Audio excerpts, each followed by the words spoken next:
स्वागत है आपका शॉर्ट हैंडियंस गॉट इट चैनल पर। वीडियोस अगर पसंद आ जाएं तो लाइक, शेयर और सब्सक्राइब कर दीजिएगा। लेटेस्ट डिक्टेशन और जॉब नोटिफिकेशंस को पाने के लिए बेल आइकन प्रेस कर दीजिएगा ताकि आपको टाइम पे आपकी डिक्टेशंस मिल सकें। Thank you so much.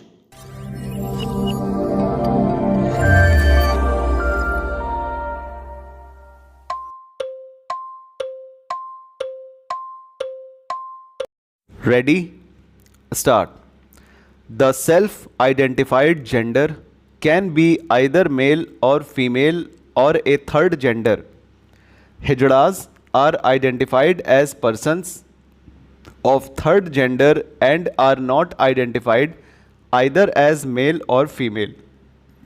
Gender identity, as already indicated, refers to a person's internal sense of being male, female, or a transgender. For example, Hijras do not identify as female because of their lack of female genitalia or lack of reproductive capability. This distinction makes them separate from both male and female genders, and they consider themselves neither man nor woman but a third gender. Sikri J, in his conquering opinion dwelling upon the rights of transgenders, laid down that gender identification is an essential component which is required for enjoying civil rights by the community.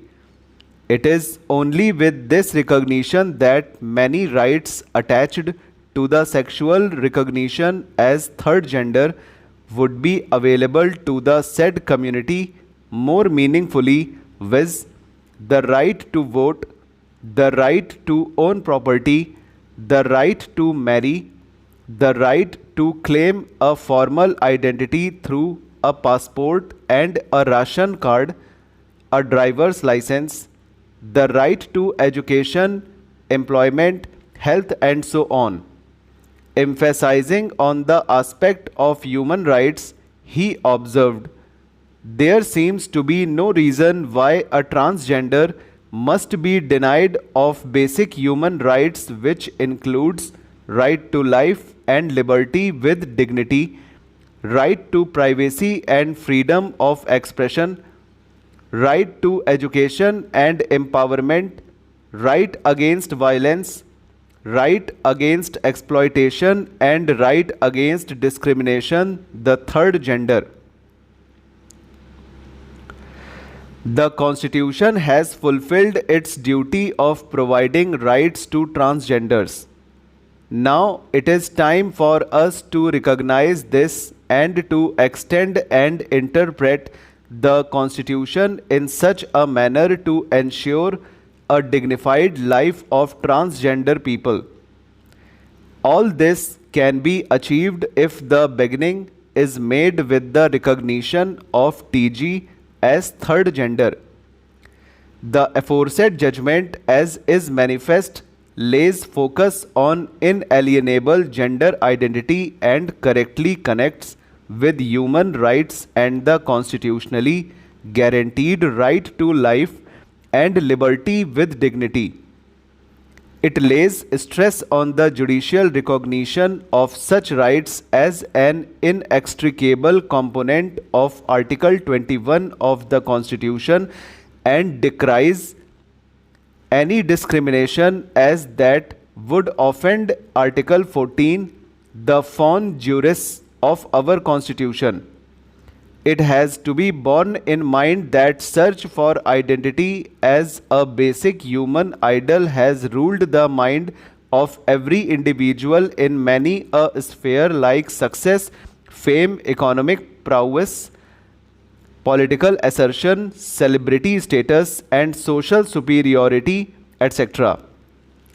But search for identity in order to have apposite space in law, sans stigmas and sans fear, has to have the freedom of expression about his/her being, which is keenly associated with the constitutional concept of identity with dignity. When we talk about identity from the constitutional spectrum, it cannot be pigeonholed singularly to one's orientation that may be associated with his/her birth and the feelings he/she develops when he/she grows up. Such a narrow perception may initially sound to subserve the purpose of justice, but on a studied scrutiny, it is soon realized that the limited recognition keeps the individual choice at bay. The question that is required to be posed here is whether sexual orientation alone is to be protected or both orientation and choice are to be accepted as long as the exercise of these rights by an individual do not affect another's choice. Stop.